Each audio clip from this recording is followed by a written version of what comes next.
Olá, UPA! Muito bom estar com vocês de novo. A gente está chegando no final dessa nossa lição sobre os frutos do Espírito. Essa é a nossa penúltima aula. E hoje a gente vai falar sobre o domínio próprio, que é o último aí dos itens que aparecem na lista do fruto do Espírito.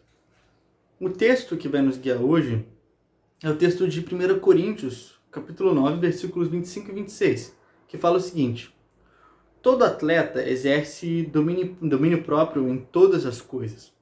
Os atletas o fazem para alcançar uma coroa perecível, nós, porém, uma coroa que não se acaba. Portanto, corro não como quem não tem alvo, e luto não como alguém que golpeia o ar. Paulo está fazendo uma comparação aqui entre a vida cristã e a vida de um atleta. E a ideia aqui de o atleta que exerce domínio próprio é uma ideia literalmente de alguém que agoniza, que luta por aquilo que deseja.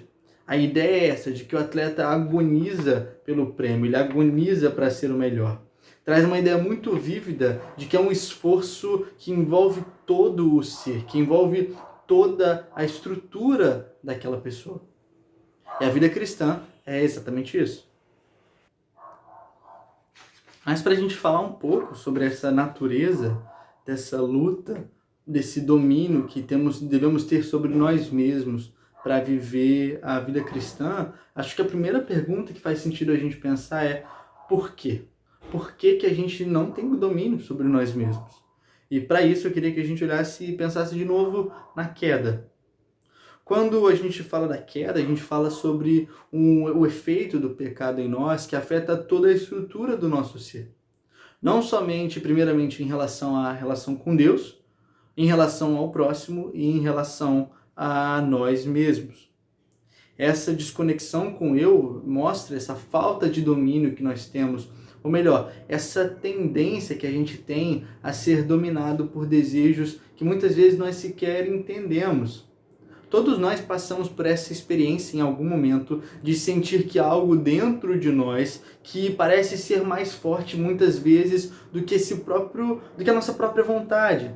E é muito esquisito, porque nós sabemos que aquilo está em nós, nós sabemos que aquilo que faz parte de nós, mas nós temos essa sensação incômoda de que há uma força em nós que não faz parte de nós. Quase como se durante a noite tivesse crescido um braço extra em nosso corpo que vive sozinho, que mexe nas coisas sem que nós queiramos que ele mexa nas coisas. Então isso fica muito claro na história de Caim e Abel. Deus fala a Caim o seguinte: olha, você agiu mal, e por isso o pecado está na porta, à sua espera. Ele quer dominá-lo, mas você precisa vencê-lo. Ali o desejo de Caim era o desejo de matar o próprio irmão, gerado pelo seu desejo pecaminoso, pela sua ira e pela sua inveja contra o irmão que tinha tido o sacrifício aceito por Deus, enquanto ele, Caim, não.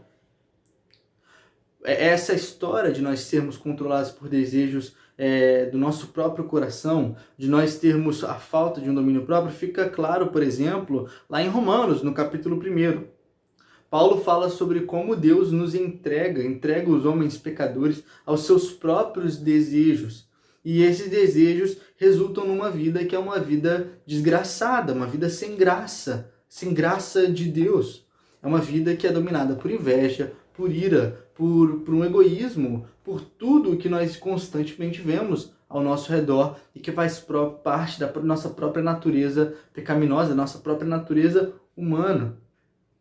Então, diante disso, Paulo chega a comparar em Romanos a vida cristã e a vida sem Cristo, a vida de escravidão. Paulo vai dizer que nós servimos alguém, e inevitavelmente nós servimos alguém. A ideia de servo que Paulo está tratando não é a ideia atual que nós temos de servo, de alguém que serve voluntariamente ou em troca de alguma coisa, não. A ideia de servo no Novo Testamento é a ideia de um escravo, de alguém que não tem direito sobre a sua própria vida, de alguém que não tem direito a ter as suas próprias vontades, mas a viver conforme as vontades do seu mestre. E Paulo nos mostra em Romanos, em vários capítulos, que a nossa vida é inevitavelmente uma vida de servidão, de escravidão. a algo ou a alguém. Paulo mostra que a nossa tendência sem Deus é sermos escravos do nosso próprio desejo. O nosso desejo nos domina, nós somos dominados por ele. Por isso Paulo chega a dizer que em determinado momento ali, uma série de argumentações que ele faz sobre como o desejo atua em nós, de que ele vê um mal que ele não quer fazer atuando nele. E ele nos diz que nós não devemos ser mais escravos do pecado porque fomos libertos em Cristo. Antes, devemos nos fazer escravos de Deus. Paulo reconhece na nossa natureza que a escravidão é inevitável. Nós sempre servimos alguém, aos nossos desejos ou a Deus. O serviço aos nossos próprios desejos é um serviço de morte. Nós temos essa tendência a pensar em nós mesmos, a nos preocupar somente com nós mesmos, e até quando nós só estamos preocupados com nós mesmos, nós fazemos o mal. Porque aquele que serve a si mesmo deixa de viver algo que é fundamental da nossa própria natureza, que é o outro. Então, diante disso, diante desse fato inescapável, dessa prisão que é o nosso próprio desejo, nós temos a opção da liberdade. Nós somos chamados à liberdade em Cristo, nós somos chamados a sermos escravos de Cristo. E a escravidão de Cristo, conforme a Bíblia nos mostra, é uma escravidão maravilhosa. Primeiro, porque é na escravidão a Cristo que nós somos verdadeiramente livres. É na escravidão de Cristo que nós somos verdadeiramente livres.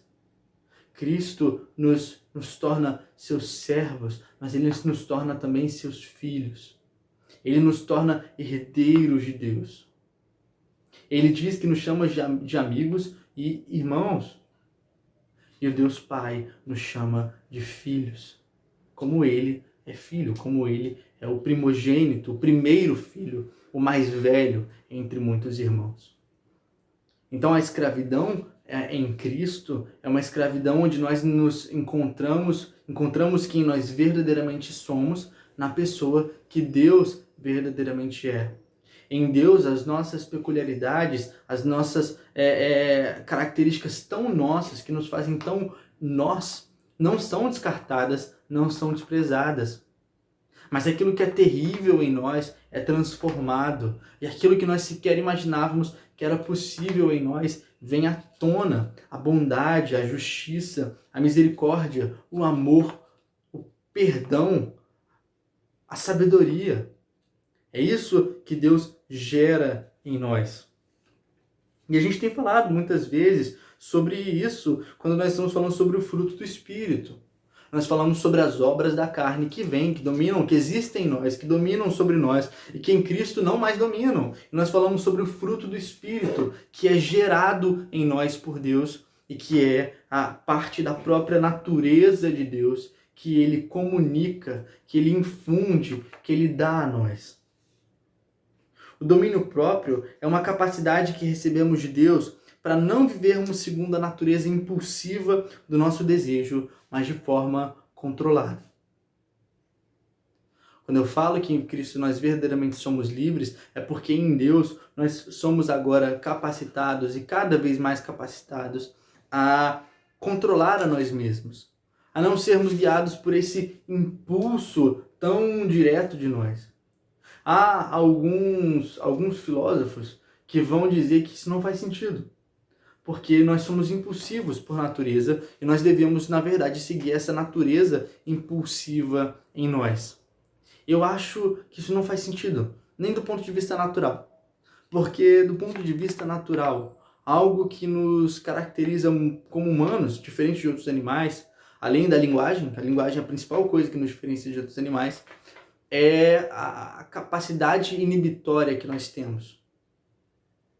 O nosso cérebro, ele possui uma série de neurônios que agem de forma estimulatória, excitatória, é o termo que a gente usa. E uma série de outros neurônios que são inibitórios, que inibem a atividade exacerbada desses neurônios.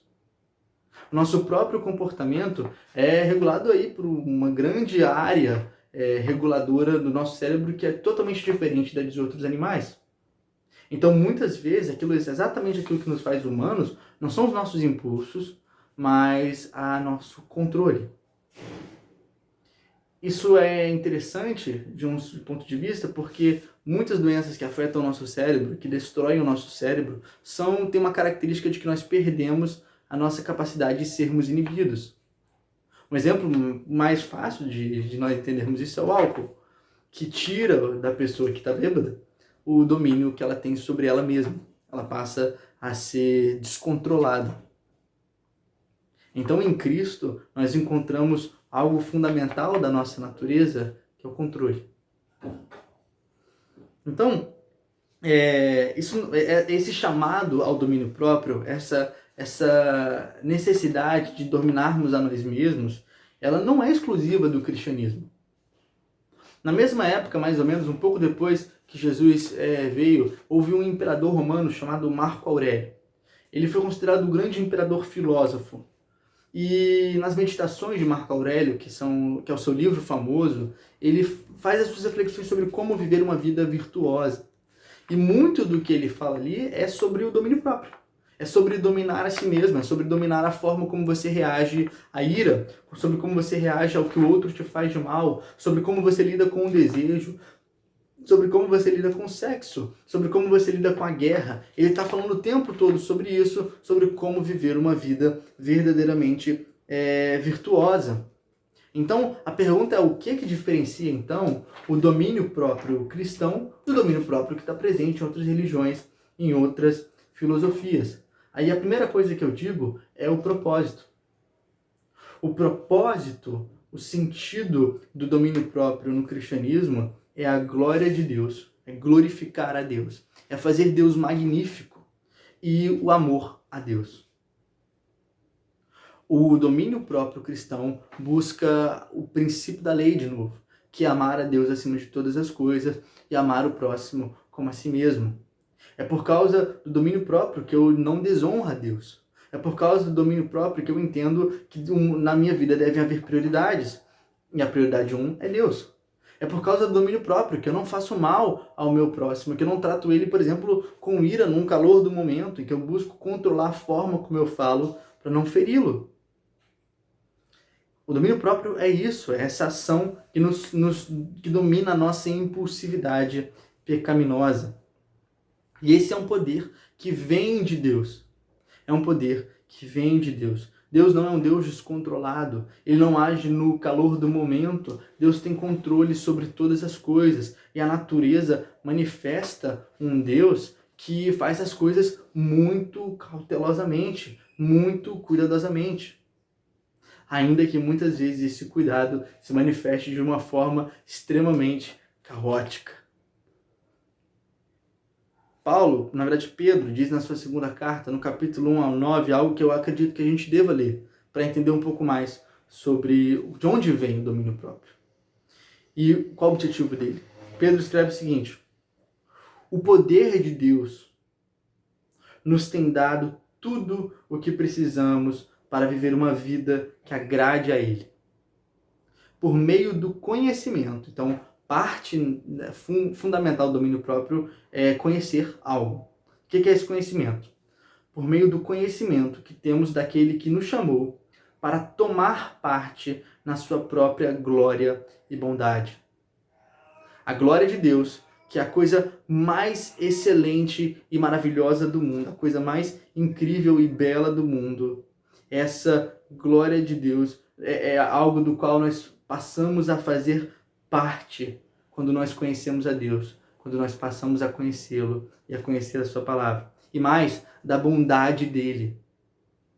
A bondade dele que entregou o seu filho para morrer pelos nossos pecados. A bondade dele que sustenta bons e maus, que faz o sol nascer todos os dias, que dá vida ao mundo, que dá o ar que nós respiramos. Pedro segue.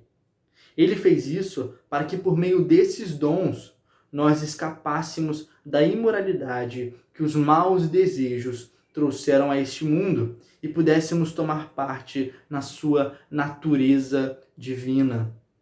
Um dos maiores mistérios do cristianismo é que essas características de amor, de bondade, de misericórdia, de domínio próprio, elas não vêm de nós mesmos, mas elas têm a raiz, o crescimento e o florescer na natureza de Deus. A natureza daquele que é maior do que tudo que nós imaginamos, maior do que as estrelas, maior que os céus, maior que a terra, aquele que enche o mundo de beleza, o mundo de mistério, o mundo de espanto, essa sensação incrível que nós temos quando nós vemos algo muito maior do que nós mesmos, quando nós olhamos a imensidão do cosmos, seja o astrônomo, ou quando nós olhamos a imensidão das coisas microscópicas, como o biólogo faz. Essa grandeza de Deus que permeia e se mostra em tudo que nós vemos e em tudo o que nós experimentamos nas nossas vidas. Essa natureza desse Deus incrível é comunicada a nós. Ela se torna parte de quem nós somos.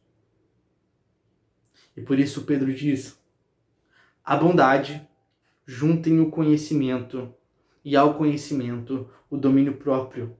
Ao domínio próprio, a perseverança, o caminhar sem desistir. E a perseverança, a devoção a Deus. Juntem a isso a amizade cristã. E a amizade cristã, juntem o amor. Então é para isso que nós somos chamados no domínio próprio. E aí vem uma pergunta, então qual é a natureza do domínio próprio? Se ela vem de Deus, o que eu tenho que fazer? Ou se eu devo de fato fazer alguma coisa, já que vem tudo de Deus? E aí há um grande mistério na fé cristã, que é o mistério de qual o limite da ação do homem e qual o limite da ação de Deus. O fato é que o tempo todo, aquilo que nós vemos em nós damos graças a Deus, porque foi Deus que nos deu. Mas nós somos chamados a agir. Nós somos chamados a viver uma vida devocional rica, a viver a experiência do culto, a experiência da Eucaristia, que é a ceia. Nós somos chamados a essas experiências porque elas fazem parte da forma como Deus escolheu comunicar a sua natureza a nós. E nós somos chamados a dizer não aos nossos desejos e a viver de uma forma digna de quem Deus é. Então eu queria que nesses minutos finais que a gente pensasse em algumas coisas sobre as quais nós devemos ter domínio próprio. O primeiro é a nossa devoção. A devoção a Deus deve ser constante. A nossa vida deve ser marcada pela oração, por uma reflexão de que tudo que nós fazemos deve glorificar a Deus. Deve ser marcado por uma devoção que entende o lugar do tempo de descanso, o lugar do tempo de trabalho, o lugar do tempo de adoração a Deus, o lugar do tempo da família. A devoção deve ser parte todos os dias de tudo que nós fazemos, mas especificamente de ter um lugar, um momento ao qual nós dedicamos os nossos corações a Deus em oração, na leitura da palavra e na comunhão com os santos. Nós devemos dominar a nossa língua. E você pode ler o livro de Tiago, talvez seja o melhor exemplo disso. E a língua, ela faz muitas coisas. Ela faz o bem e ela faz o mal. Ela faz o mal quando nós falamos mal do nosso próximo, quando nós mentimos a ele, quando nós colocamos ele para baixo. Mas ela faz o bem, porque ela glorifica a Deus, porque ela dá ânimo aos desanimados, porque ela dá força àqueles que estão sem força e sem vontade de seguir na vida. Nós devemos ter domínio sobre o nosso corpo. Nosso corpo que enfrenta a preguiça, a procrastinação. Nosso corpo que enfrenta desejos sexuais muitas vezes que parecem incontroláveis. Nosso corpo que enfrenta a gula, uma forma descontrolada de comer. Seja no sentido de comer demais, seja no sentido de não entender que Deus fez o alimento para o corpo. Nós devemos também ter domínio sobre o dinheiro, entendendo que nós não devemos viver por ele, entendendo que o dinheiro deve glorificar a Deus. E devemos ter controle, domínio próprio sobre a nossa ira, sobre a nossa raiva. É uma caminhada difícil, é uma caminhada maravilhosa. A vida cristã, ela é marcada por uma luta, uma angústia, uma inquietação contra os nossos pecados, mas uma incrível percepção de uma vitória contra desejos, contra o mal que há em nós, que muitas vezes vem de repente, sem que a gente sequer perceba. Mas mais do que isso, mais do que uma lista de nãos, o domínio próprio e a vida cristã é marcada por uma súbita percepção de que nós somos capazes de fazer um bem que nós jamais sequer tínhamos pensado ser possíveis. Uma atitude de perdão, de misericórdia para com o próximo, de fazer o bem àqueles que estão ao nosso redor.